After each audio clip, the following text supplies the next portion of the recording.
My mom had. My mom had. I'm not good at acting. I'm not an actor. I'm just again. Keep that staying in. That's staying in. Hello and welcome to the Screenplay Podcast, the show all about video games and movies. If you're joining us for the first time, each week one of myself, Nick or Rubes will step into an imaginary elevator to pitch our hearts out, either turning a video game into a movie or a movie into a video game. Then the two remaining heads of us will have to decide whether we greenlight the project or if it's a game over.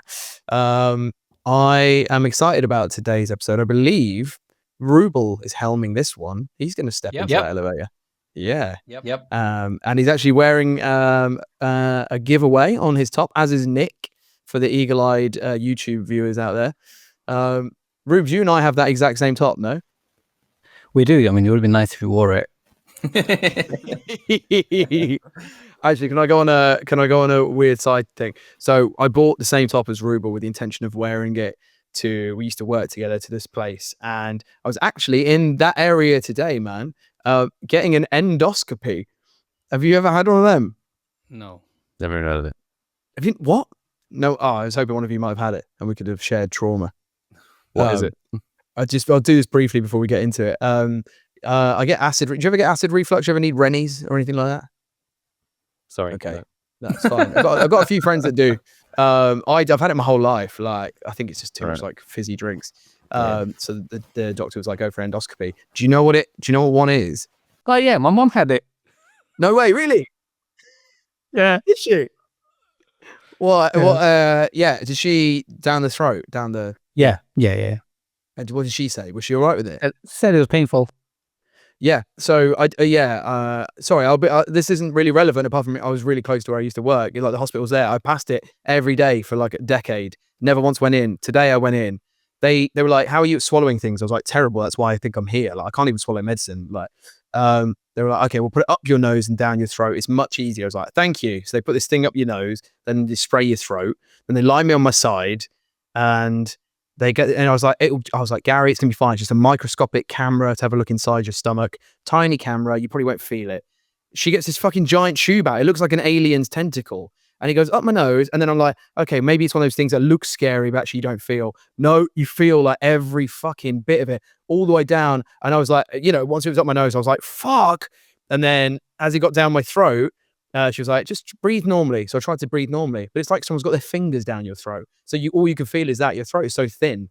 So I was just, sorry, listeners, why does anyone care? But I was puking, like, just constantly. I was like, ugh! And I was like, oh my God, this is so humiliating. I'm just covered in sick.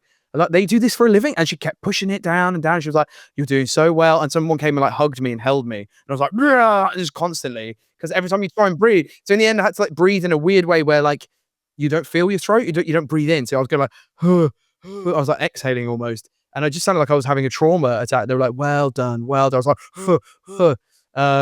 anyway, I've got a hiatus hernia. So on with the episode. Sorry. Just so you know, guys, I'm going to edit all that out. Okay. Well, I just wanted to tell you. What the fuck was the point of that story? What did you have to do with anything? That you're wearing the top and we were near work. In the old pod, we used to talk about like life for a bit. Here we go.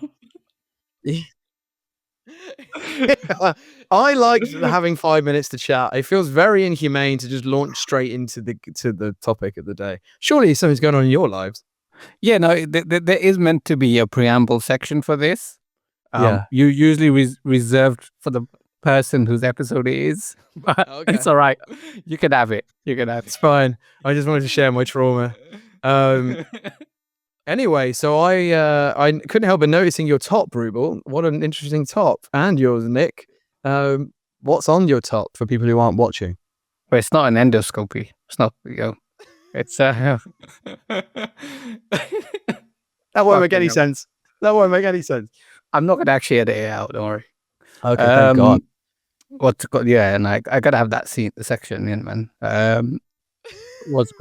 I've completely lost. What were we talking about? We are talking, okay, I'll bail you out. Street Fighter. Oh, yeah. Street Fighter, seminal game, I think. Popularized the whole genre. Still played today. It's huge. It's probably, actually, definitely my favorite video game franchise. It's the game that's kind of got me and my brother into gaming when we were younger. We both loved it. Played it loads. Played it competitively later on. Nick might know what I'm about to say, but I beat Ryan Hart once in a match, which was huge for me. Yeah, it was the peak of my gaming career. But I want to know what you guys think. Now, I want to talk about a few things, including the movies that have already been made for this franchise. But what's your experiences with Street Fighter? Yeah, so Street Fighter, I kind of jumped in on the franchise at Street Fighter 2. Didn't really play Street Fighter 1. Can't remember a great deal about it. And Street Fighter 2 was the first kind of game I remember being like a huge buzz in the arcades. And so when it was coming to home consoles, people were just like really excited for it. And I remember when my dad got it and brought it home, the family came round and we just had like a huge tournament. It was amazing. It was incredible. So I've kind of been with the franchise really since then. Fell off the tiniest bit, but when Street Fighter 4 came out, that put me back in. I kind of love this franchise. I think I've always liked fighting games. And this is just like kind of like the most iconic one, really. And Gaz, what's your experience with Street Fighter? Not for me. I'm not that hyped about this episode. I can't lie. I think there's only one thing I probably wouldn't be as least hyped for, and that'll be something to do with Jackie Chan probably. But I think this is I know of it. For people who don't, Street Fighter launched in 1987. It's Capcom's probably biggest title to date. You might have heard of something called Shoryuken, which is does that come from Ryu? Is that the guy in the red sort of in the white sensei? Is he in white? Okay. Yeah. But it's not like I haven't played it, and I remember, and I couldn't tell you which game it was. But I think it was on a handheld. And it was when I was a child, and Sagat had long arms that would like push out and like hit you. That's Dalsim. Okay, what's Sagat? Bob Saget? Is the bald Muay Thai guy. Okay, yeah. And I remember Ryu and Ken. Was Ken in red? Yep. I'm thinking, okay, and what did Ken do? Ken's just a clone of Ryu, mate. Yeah, it's very similar. Yeah, that's why I'm getting the two conflated.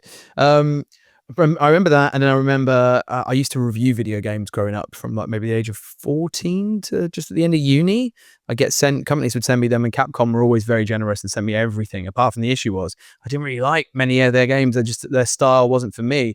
So I did get sent Street Fighter, like a Legacy Edition, HD remaster, something, which I believe would have been for either Xbox or Switch. Was it on the Switch? Yeah, I think that was only on the Xbox and PlayStation, mate, and that's not on Nintendo. And a mobile. They sent me a mobile one as well, actually, and that was dreadful. Have you played the mobile one? Yeah, the mobile game was Street Fighter 4, and I remember playing that. And it's a mobile game, but I actually quite enjoyed it. It was pretty good for a mobile game. I don't remember liking it, but my review will be online somewhere. I'll have to dig that out. Mixed fighting games aren't really my bag, and these ones in particular aren't really my bag. What is it about them that you guys love so much, and not just nostalgia, not just because you were kids? Like, what is it about these games that works for you? For me, it's you got a cast of crazy characters. I think they're all really colorful. They're really they don't have massive backstories and stuff, but there's this kind of charm to them. And in like it hasn't got a massive story or anything like that, but in terms of gameplay, it's like unmatched. Once you kind of go beyond just surface level button bashing, and you look beyond that, it's a really fun game to play, especially when you're playing with someone else that is on a similar skill level to you. Whether if you're two people that button bash, that's fine. Or if there's two people that have taken time to actually learn the game properly, that's fine also. But either way, like, it's a game that you can just keep playing. It never gets old. Like, there's a reason why Street Fighter 2 is still played in tournaments today. And it came out in the early 90s. So that's kind of why I love this franchise. Like, every time a new game comes out, I get really excited to play. I was quite sad I couldn't play Street Fighter 6 because it was on the PlayStation. I only had a Switch. But now it's on the Switch. I'm going to get that. You said the gameplay... Sorry, Nick, I will let you respond. I know you say like the gameplay is like unmatched and stuff. I saw a stat that said it was infamous for an overpowered move, which was the Shoryuken. and it was so strong that 3 hits could kill an enemy instantly. No, you're thinking of Street Fighter 1. 1987. Yeah, that I wouldn't include that one as a part. Like, it's from Street Fighter 2 onwards that it became popular. Like, that's when they started introducing different characters you can play. Yeah. Are we specifically talking about Street Fighter 2 today then? Is that what we're talking about? No, we're talking about Street Fighter as a franchise. But Street Fighter 1 isn't, like, if you played that, you wouldn't enjoy it. It's not great. It wasn't great back then. It's not good now. Was it an arcade game first? Would you have played that in the arcade? It had this kind of like weird, like, you know, the buttons. You had like a couple of buttons, and the harder you press them, the harder the character punches. It had some weird shit like that.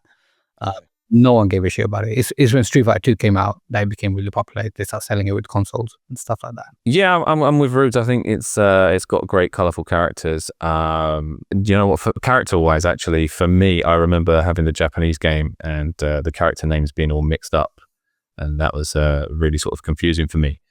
Obviously, M. Bison originally was the boxer because of Mike Tyson, and then they changed it through fear of being, you know, sued and whatnot, and then so he becomes Balrog. Balrog becomes Vega, and Vega becomes M. Bison. Sagat keeps his thing. So that always confused me. People talking about these certain characters, and I was always thinking a different one. And I'm like, what are people talking about? This is insane. But the characters, yeah, they're great, man. I love them. Do you prefer it to Mortal Kombat and to Tekken? I prefer Street Fighter over those. This is kind of like the original, like, big fighting game. As much as I like Mortal Kombat and I like Tekken, although Tekken's very different, 3D arena type fighting game, and I absolutely suck at that game. I think Street Fighter's the one, man. It's the one, and it might be one of the reasons why I ended up getting into karate. I ended up getting to about 3rd Dan brown belt of karate. Don't remember which style, so don't ask me that. But yeah, nothing special. I'm not like some sort of hard man. It was all kind of kata based stuff, dancing around and fannying about, really, to be honest with you. But they told me if I'm going to get my black belt, I'd have to wait a year, and I didn't have the patience, so I was like, I'm off. And so yeah, I binned it. I wish I could remember the game I played, because I did get into. There's a big dude who's like really Zangief. Yes, Zangief. Yeah, Zangief. I remember him. He's like, rah. Yeah, he's a wrestler. Yeah. Oh, you have played it. Yeah, cool. So yeah, these all. There's a girl. There was a girl character. Yeah, there's famously Chun-Li. Chun-Li, blue dress, short skirt. Yes, she does. When have I played? I've played this like prolifically, and I don't know which one it was. It might have been Street Fighter 2. You might just know the characters. Maybe you've seen them around and stuff. I'm just gonna. Yeah, we're gonna step in the elevator now. But I think I played Street Fighter. Before we step in the elevator, I just want to kind of go through the films that have already been made, because I've done research and realized there are films on Street Fighter. So I don't want to make it look like I'm pitching the one film. Yeah, 1995 Street Fighter, Jean-Claude Van Damme, Raul Julia. Anyone seen it? Any thoughts on it? Awful. Never seen it. No. It's so bad that it's good. Kind of awful, in my opinion. Yeah, the 1995 movie, it was just terrible, man. It's just terrible. The acting's terrible. The likenesses, a lot of the characters are terrible. Jean-Claude Van Damme, I mean, he's got some of the worst lines in cinema. And the way they try and justify M. Bison's like psycho power stuff that he does, the psycho crusher and all that. He talks about having like electromagnetism or something in his shoes. It's really, really stupid. Got you. Okay. Yeah. But did you know, like, it was directed by Stephen A. D'Souza, who wrote Die Hard and Commando and classics like that. And then he wrote this script overnight. Oh, really? Yeah, script. you can tell. Yeah, it's a disaster. Like, it's really sad, like, because Raul Julia only did it for his kids because they love Street Fighter, and he was obviously, he had cancer at the time. So he was barely able to shoot. It was the last thing he did, I think, before he died. Yeah, because he watched the film. His performance in it is really good. Like, he obviously understands what's happening. And then everything else around it is just like M. Bison's character motivations make zero sense. At the beginning, he wants to open a shopping mall for some reason with loads of space in the food court. Then in the middle, he's trying to like turn Chun-Li into a sex worker. Although he drops one of the best movie lines I've ever heard in that What is scene. it? And then where he says What's he something saying? like, You had him shot as you ran away. A hero. At 1,000 paces. I'm sorry. I don't remember any of it. You don't remember? For you, the day bison graced your village was the most important day of your life. But for me, it was Tuesday. it's fucking brilliant. and then by the end of the movie, for some reason, he confesses to being a Satanist. You still refuse to accept my godhood. Keep your own god. In fact, this might be a good time to pray to him. For I beheld Satan, and he fell from heaven like lightning. What? Oh, It really? It makes zero sense. I'll put the clips into the episode. Like, suddenly he goes, and I'm born from Satan. And you're like, huh? Where Yeah, did the this writing come was from? terrible, man. It's just so weird. And like, yeah, none of it made any sense, but it's super fun to watch. Like, if you watch it to laugh at it, it's all right. And then moving on from that, we had Street Fighter Legend of Chun-Li. Nothing to say. It was pointless. It had Chris Klein. Remember when Chris Klein was a thing from American Pie? Oh yeah. Oh, yeah, he's in it for some reason, and it's got one of the Black Eyed Peas guys in it. Who? The guy that does nothing. So not Will I Am. He's kind of like the Native The other guy. American sort of looking guy. I can't remember his name. Who's that? Yeah. It was not Will I Am. It's It- not Fergie. It's not the short black guy. it was- It's the other one. He plays Vega. It's just boring. It has Liu Kang in it. From Mortal Kombat, Robin Chu. He's randomly in it. It's just so boring. So both of those are awful. And then you had a few good, like, you had a short film by Joey Ansah, which was really good. I enjoyed watching that. It was just a short fight scene, which led on to a couple of web series like Street Fighter Assassin Fist. Yeah, no, those were pretty Resurrection. good. They were pretty good. Yeah, they were going to make one called World Warrior, but it never happened. They did Resurrection instead. Those are actually all right. Low Okay. budget, but not bad. And then we come to the new movie, right? So I just want to chat quickly about this before we move on, because it raged me out. Now for the announcement, because all right, it's directed by Kitao Sakurai, right? He's made Twisted Metal. I'm not seeing anything else by him, so I'm not going to judge him. It's written by Dalen Muson, who did, I think he wrote Captain America: Brave New World, which doesn't look great. And then we got the cast, right? I'm just going to just run down the list. So it's got Ryu, played by Andrew Koji, Ken by Noah Centineo, which makes no sense, Akuma by Roman Reigns, the wrestler, Guile by Cody Guile. Crybaby Rhodes, the wrestler, M. Bison by David Dasmalchian, Dalsim by Vijay Jamwal, Vega by Orville Peck, some country singer with a mask, Chun-Li by Kalina Liang. She was the girl from Presence, the Chinese Yeah. girl. I don't know. Dan, played by Andrew Schultz. Andrew Schultz. Can I just ask, David explain that. Dashmalshin was he the guy from One Night with the Devil? Late Night, yeah. Late Night with the Devil. Yeah, Late Night. Yeah, it's him. And then go three more. Ihanda by a guy called Hiroki Goto, I don't know who he is. Blanca, for some reason, I don't know how to rope Jason Momoa to agree to do that, but he's doing it. And then you got Balrog by 50 Cent. Like, what is this 50 cast? Cent Like, is Balrog. but it's like they were just letting anyone be in the film. If I check my inbox, they probably ask me to play Dalsim. It's like anyone is just in this. It's like they just got people that look like the characters. Like, I'm it getting a doesn't matter if they can flashback. act, Was it doesn't matter if they Dalsim, can fucking fight. Like, is Dalsim, does he float up and down a bit? And he looks a bit like yeah. the The bald Gandhi? Indian guy. Yes. Yeah. Yeah. He's like, yeah. Yeah, he it's was just like- these games are sick. I don't- remember all of this. I think it's I Street don't- Fighter 2 Turbo played, but yeah, carry on. Sorry. Yeah, I don't understand the casting. Like, what do you think of it, Nick? Yeah, I'm not like fully in alignment with you there, Rubes. I actually quite like Jason Momoa as Blanca. I think that's going to be really cool. And 50 Cent, I can actually see him doing a good job as Balrog. Everyone else, though, I don't see it. I've seen a picture of the guy playing Ken. I don't know what that's about. Cody Rhodes as Guile. I mean, please, goodness me. Maybe Guile is a bit more of a cameo or just in the background or something, Yeah. because Cody Rhodes isn't really an actor, so I can't see him being front and center much. Guy is one of the main characters in in the game, like you'd assume it would be a big part of this. But yeah, I mean, they could do what Ryu and Ken did in the 95 film when they sell Sagat those Nerf guns.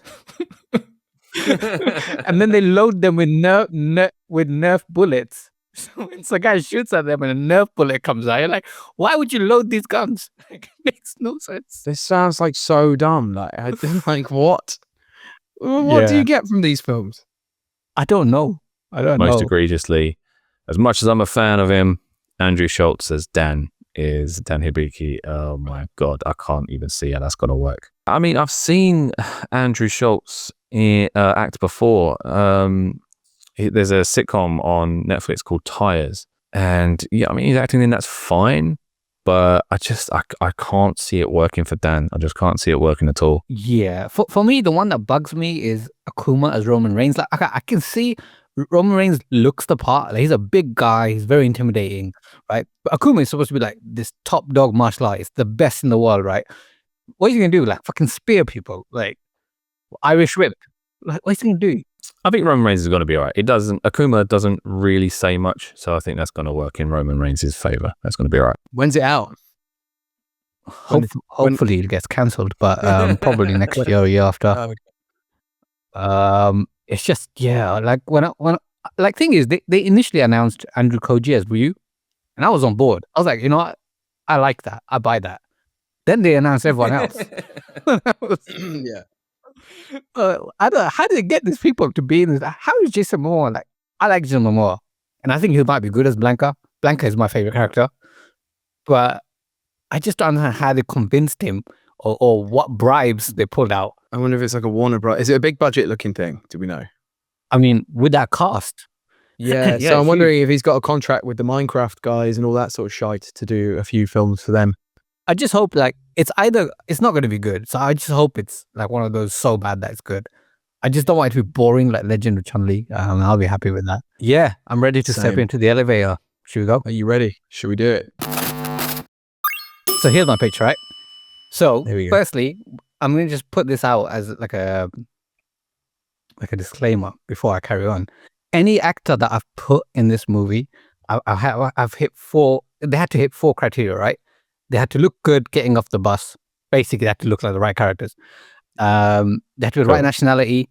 And then after that, I'm looking at acting and fighting abilities. So they can't just be an actor that can't do martial arts. They can't be just a martial artist. Wow, really? You want an actor that can do some martial arts? Yeah. So, I mean, I think this is where the problem comes in. You look at Street Fighter, the 95 movie, and most of them can't, like Van Damme can, but a lot of them can't do martial arts. So it's just like, it's too heavily edited. Okay. I think a movie like this lives and dies by the action scenes. Okay. So no Nick Cage then, I'm assuming? We'll see. So, all right. So I think the big mistake all these Street Fighter films are making is they're going for Street Fighter 2. There's too many characters like to introduce in one go. Especially for people like Gary who don't know who the characters are, right? Suddenly you're like, oh, there's Dalsim, there's Blanca, there's Zangief. So I'm going back to Street Fighter 1, the very first Street Fighter movie game. So I'm going to focus on that, but put in a few things from Street Fighter Alpha, which comes between 1 and 2. So with that said, all right, we're in 1967, 10-year-old Ryu chilling with Goken. That's his master, played by Kenji Oba. And they're chilling with Goken's master, Gotetsu, played by the guy who plays Shang Tsung in Mortal Kombat. He's a lot older now, right? And before you say anything, this is 1967, right? When you see 2 old men hanging out with a kid, it's all fine. And this ain't no church, they ain't no priest. And then, all right, so they're chilling, having fun, having some rice balls. Suddenly, like, everything goes dark. Like, they're like, what the fuck's going on? The trees are shaking, the dojo shaking. Like, oh my God. And in the distance, they see this guy who looks like a fucking demon. And his eyes are red. And then he's kind of, the camera pans, you see who it is. Played by Hiroyuki Sanada, the guy from Shogun. It's Akuma. So Akuma is Goken's brother. So, you know, the guy, so Ryu's boss, not boss, Ryu's sensei, Goken, his brother is Akuma. They both were trained by Gotetsu. Akuma, what we reveal is because he went into the dark side, he didn't want to train slowly and be patient. He wanted to just become powerful. So he kind of went to the dark side. So he's returned and he wants to kill Gotetsu. Gotetsu tells Goken, yo, take Ryu inside the dojo, protect him. I'm going to fight this guy. They fight. Akuma gets the better of him. And Gotetsu's like, you're always a great fighter. Why did you do this? And he goes, I want to be powerful. I'm all powerful. And he kills him. Then he looks at Ryu, and he kind of just leaves. But then Ryu feels like real rage go through him, but the Goken calms him down. He's like, relax. Then we have a 20-year montage where Goken is training Ryu. He's 10 years old. Can't have a 10-year-old. So Goken's training Ryu, and he finds this other guy. He's an orphan called Ken, an American kid. And they're training together. You have like some Rocky style montage. It's all great. Every now and then you cut to clips of Ryu getting really angry, his veins popping, but he kind of calms himself down. Where the fuck did Ken come from? No, they adopt him. He's like an orphan. And then they train him together. They adopt an American orphan? Yeah, he just his parents left him in Japan. What are you going to do? Okay. All right. So they've trained together. 20 years has gone past. 1987, Goken dies. Now we see the real Ryu, played by Andrew Koji, the same guy that's playing him in this new film. And he feels the urge to fight. He's like, we've done all this training. We need to do something. We need to put all this to use. And then Ken, played by Dacre Montgomery, if you know him, he's from Stranger Things. He was Max's brother. He was also in Power Rangers. So Max is the ginger girl. Ginger girl. Oh yeah, her brother. Yeah, her brother. Yeah, I'm not sure about that one, Ruth. Not at all. But he is trained in martial arts. He's done a lot of kung fu karate stuff. So he can do the fighting and he can do the acting, and he looks the part. I think he can do it. So them two, like, they put on the TV and they see an advert, and on the advert there's this American guy, Nicolas Cage, and Nicolas Cage is like, "There's gonna be this big tournament. We're gonna hold it in Thailand. Come over. It's a street fight tournament. We can see who the best is. This, that, and the other." And Ryu and Ken like, "Yeah, fuck it, man. Why not? Let's enter. We're trained. Let's put our trainings to the test." So they both go join the tournament. And then there's all the other characters there. They set up a bracket. And then so Ryu starts his first fight. He's against this guy called Gen. This is old man played by Chow Yun-fat. What kind of tournament is this? So it's like a Mortal Kombat. So kind of like, there's the brackets. It's like a knockout, like a Champions League knockout. They've all just signed up for this to fight each other. It's like an underground bare knuckle fight. Yeah. It's like an underground martial arts tournament. A bit like, imagine UFC 1. It's that. Okay, cool. So Ryu fights Ken's old man, played by Chow Yun-fat. They fight. yeah. Chow Yun-fat, man. I like him. Actually, man, he's my boy, right? And then as Ryu beats him, he says, like, "I know what you're here for. I know you're searching the demon Akuma. Stop your search. This thing will consume you. It's not worth it. Go live your life." And Ryu's like, "Shut up, old man," because he's a bit reckless, right? Then you have Ken. He's fighting a guy called Birdie. That's a British guy. He's been played by Martin Ford. He's like a British bodybuilder, like huge dude. Obviously the guy's massive, he's strong, and then Ken kind of beats him by using his speed and stuff like that. And then on the other side, we have this the favorite for the tournament, a guy called Adon. He's a Thai guy. He's played by Tony Jaa, with dyed hair. And he fights this British dude called Eagle, played by my main man, Scott Adkins. They have a fight. Adon is really brash, he's really cocky, beats the shit out of Eagle, unfortunately for Scott Adkins. And then in the final fight of the first bracket, you get a guy called Joe. He's a blonde American kid, played by Cam Gigante. He's the guy from Never Back Down. And he beats a black guy called Mike, played by Michael J. White, a boxer. It's kind of the fight started building the punch to emulate the first scene from Street Fighter 2 opening. Anyway, it's fan service. Don't worry about it, guys. So the first brackets are over. Ken and Ryu have gone through to the next round. Ryu tells Ken what Gen told him about Kuma, and he goes, "This is why I must be getting all this rage because of this guy. I'm still thinking about him. I can get him off my mind," stuff like that. And Ken's like, "Let's forget this, man. We can do we proved ourselves. We won our first fight. Let's just go home." And Ryu doesn't listen. He goes, No. I've come this far. I gotta find this guy. I gotta find Akuma. And then they kind of have a scuffle. They have a fight. And in the fight, Ryu starts like transforming a little bit. Like he starts getting really angry. His veins are popping out again. He tries to control it. He kind of hesitates, and Ken beats him in the fight. And then Ken's like, "You're not gonna let this go, are you? We have to carry on with this tournament, right?" And Ryu's like, "Yeah, I have to." So the second round of fights begin. Ryu fight. Interrupt. Is this a metaphor for homoerotic? No. Is it gay? No. I don't know where you got that from. He's very like repressed. He's got to go and let out the steam somehow. He keeps getting a bit worked up. It's about revenge, obviously. Yeah, it's revenge. Internalizing his hatred for what's happened. So he goes to a room full of men and goes to like just punch people. Sounds a bit gay. He just lets it out. Anyway, so he fights that Joe guy. He beats Joe, no problem, very easy. He kind of beats him to a pulp. I was like, fucking calm down, Ryu, what are you doing? And he's just like, nah, bang, bang, bang, bang, bang, beating the shit out of the guy. So he's through. Ken fights Adon, who's, remember, the favorite. Adon, sorry. They fight. Ken beats him. He's really happy. Ken and Ryu are going to meet in the final. And Ken's really excited about this. But as he's celebrating, Adon gets up, like really pissed off, and from the back kicks Ken really hard. Ken, like, his like kind of collapses. He can't move. He feels like he's gonna get paralyzed. Like, shit, I can't move, man. I can't feel my legs, man. How hard was this kick? It was really hard because he was celebrating and looking. The other guy just ran across and just kind of broke his back. And then he stretched it off to a hospital. And then Ryu's like, everyone's like, what happens now? Because we have no finalist. And then they're like, in this case, we're gonna pull out last year's finalist. And in comes Sagat, bald, massive. If we did this as a film, I would find a Thai guy that's that big and that intimidating. But for the purpose of this, I couldn't find anyone. I literally looked for ages. That's fair. I'm putting Dave Bautista. I'm not sure about Dave Bautista as Sagat, not at all, man. But in reality, it wouldn't be him. It would be an actual It'd be Nick Thai. Cage. Yeah, fair enough. Right. Why don't you superimpose Nick Cage's face onto a Thai actor, an unknown? So he's like, all right, yeah, they're gonna fight. Sagat is just way more advanced than Ryu. He's beating the shit out of him. Ryu can't do anything. He's like, anything he tries, he's just, the guy has too much range. He has too much experience, too much skill, too much power. And Ryu doesn't know what to do. And Sagat has him on the floor, about to land a kind of killer blow. And then Ryu just gives in and his eyes go red. His hair kind of turns like different color. His muscles bulge out. And he does it like, Shoryuken, bam. And then Sagat goes flying, the massive scar across his chest. He falls on the floor. And then, like, he can't get up. Ryu's declared the winner. But he doesn't feel satisfied. He's like, this is not what I came for. I came to find Akuma. Where is he? Where the fuck is he? And he's like calling out for Akuma. And the crowd are like, what are you talking about? What's an Akuma? And then before he picks up his trophy, he leaves. And then the movie ends. But we get two post-credit stingers, right? So in the mid-credit scene, we see Ryu walking through the forest. He's kind of like sad, upset what's happened. And suddenly he sees a figure like kind of in front of him. And he sees like a symbol on the guy's back.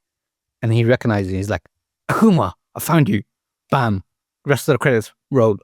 And then after the credits, we're in a hospital and there's a woman walking with a nurse. And they're both walking towards this bed. And on the bed, they see Sagat.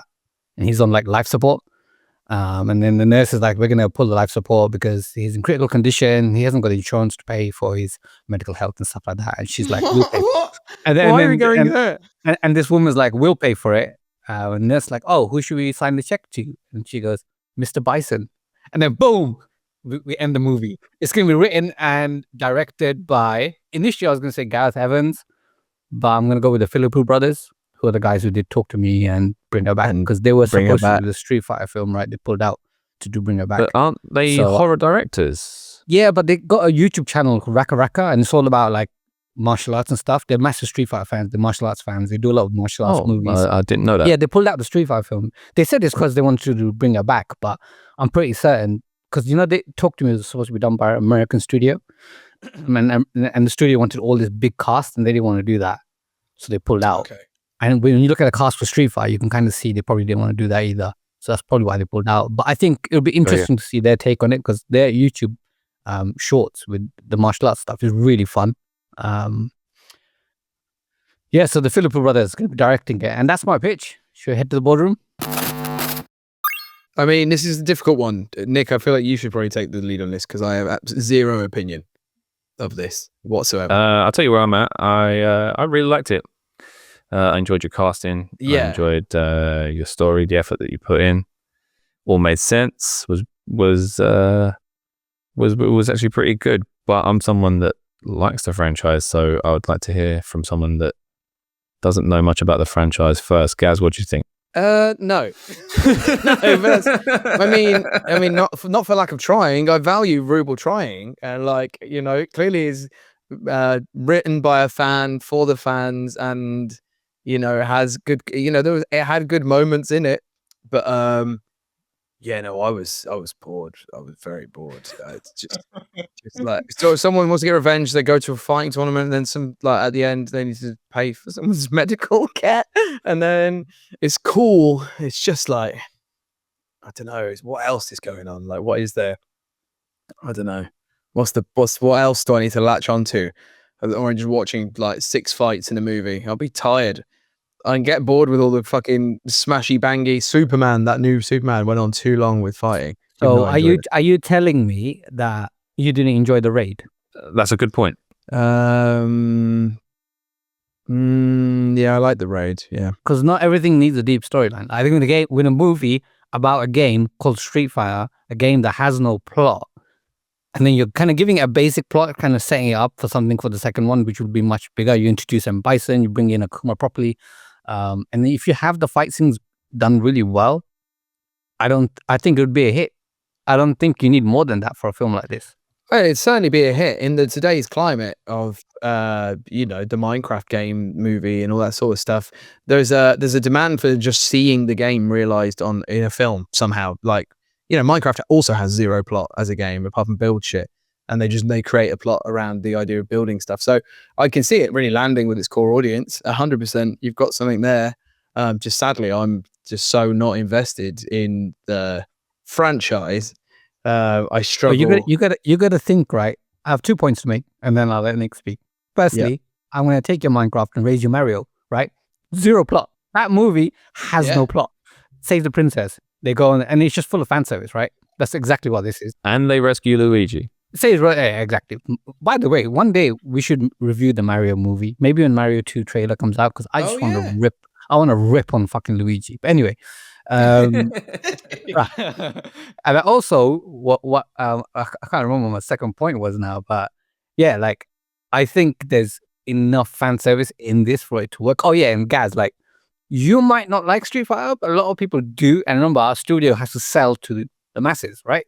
Street Fighter, the 1995 movie, I think made 100 million worldwide, despite being one of the worst films ever made. just consider that. No, I'm considering it. Yeah, this is why I kind of wanted Nick to lead, because I'm not the target audience. So I'd be signing a check to something I don't necessarily agree with. Yeah, the biggest issue for me, Rubes, is your casting for Ken, man. I mean, he's my favorite character, and the dude that you've got doing it, I mean, can't see it working, man. You know what? Can I stop you for 1 second, right? It's really hard to cast Ken. It's really difficult. Who would you have, Nick? American. I can act. The best Ken's already been cast, mate. In the incredible film City Hunter. Who was that? A chap called Gary Daniels. If you look him up, he's perfect. He looks like how Ken should look. In that film, Jackie gets kicked into an arcade machine, and they all become Street Fighter characters. And Gary Daniels is just perfect. He was Brian Fury in the Tekken movie. Let's have a look. Gary Daniels, great name, Gary. He's way too old. This guy. Yeah. Yeah, but I'm talking about like current. Like this guy that I picked is the only guy that can do it. Oh, he looks sick. That guy. I like the campiness looking thing of it. It looks very camp. Okay, yeah, I'm surprised that the Talk to Me directors can direct action films. I didn't know that, and I'd be quite keen to see that, to be honest with you. Yeah, I liked the overall narrative, and I would like to give it a green light, but I fear that Gary's not gonna. Before Gary, you might be surprised. I've had a gastroscopy or whatever the fuck it's called, endoscopy. I'm feeling generous. I'm feeling fragile. I'm feeling like we shouldn't bring each other down in the world. We should bring people up. And I'm not against signing a check to something I personally wouldn't watch. I'm sure a lot of studio execs have to do that. I'm sure a lot of them fucking hung out with Weinstein and liked debaucherous shit. They didn't want to be signing off on Minecraft the movie. They were never going to watch it.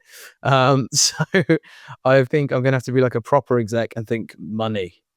Now, Rubel, tell me, you said 100 million the first movie made. Probably more. That was just. Can you tell me what the most recent film made? Recent Street Fighter? There hasn't been one. The last time there was a Street Fighter film. The Legend of Chun-Li. Yeah, but that was like a B movie. It wasn't meant to make money. Well, what did it make? It didn't get theatrical release. It didn't get theatrical release. The last one that got theatrical release was the 95 one, and that made 100 million worldwide. Okay. And then people have been clamoring for another Street Fighter movie. I need the stats. I need the data in front of me. The Legend of Chun-Li made 12.8 million on a 50 million budget. So you want me to put in 100 million of my children's inheritance and stick to your thing that we're going to actually I've got one more point to make. Go on. When that Legend of Chun-Li came out, the movie came out, as Nick can attest, Street Fighter had died, right? After Street Fighter 3 killed the franchise. Yeah, that's true. And then it came back massively with Street Fighter 4. It got me back into gaming as well. And now it's like, it's zenith. Like, it's huge right now. So you can't really compare that. Because Street Fighter, the 95 one came out after Street Fighter 2, when it was huge. Legend of Chun-Li came after Street Fighter 3, when the series was. 3 is my favorite game. It was also the game that didn't perform. But then it came back with 4, and then 5 and 6 kind of smashed it. So, yeah, it's a different time. Nick? I really need this one. Nick, are you greenlighting it? I'm giving it the green light, yeah. Cool. Ruble, you've been greenlit. You've been greenlit. Yeah. I'm not going to be watching the film. I'm not going to watch the film. This means in a future episode, I can do the sequel to this film. I take it back, actually. No, that wasn't an offer. I was about to say that about 5 minutes ago. I was like, the minute I say that, he's going to say no. Red light. No, it's great. So I wait for the green light. No, it's similarly to when Nick pitched something. It might have been Power Stone. The level of dedication. Now, I think this is a million times more popular than Power Stone a movie ever could be.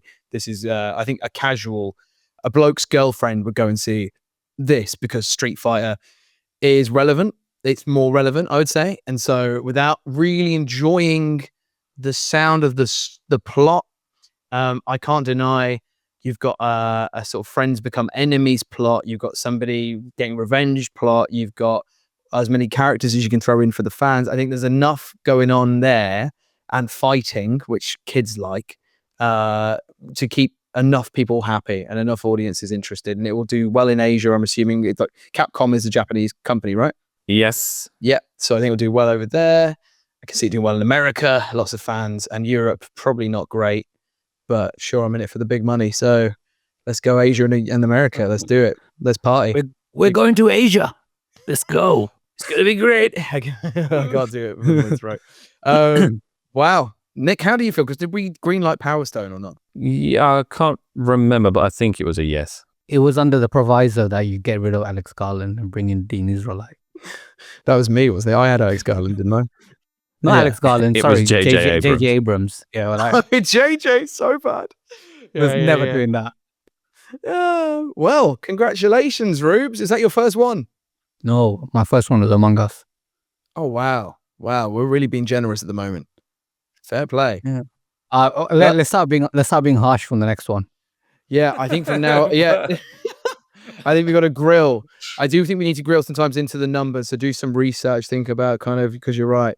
I think Ruble, skin of your teeth. The film, I think, won't be a critical hit. And I think you're aware of that, but I think it will make money. And then the end of the day, I think it'll be a critical fucking smash, but that's me.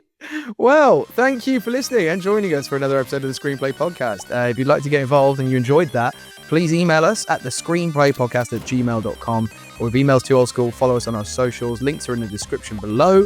As always, you can find us on Amazon, Spotify, and Apple Podcasts, or come and see our ugly mugs in real life on YouTube. And with that, lads, Shoryuken! Okay. You'll win.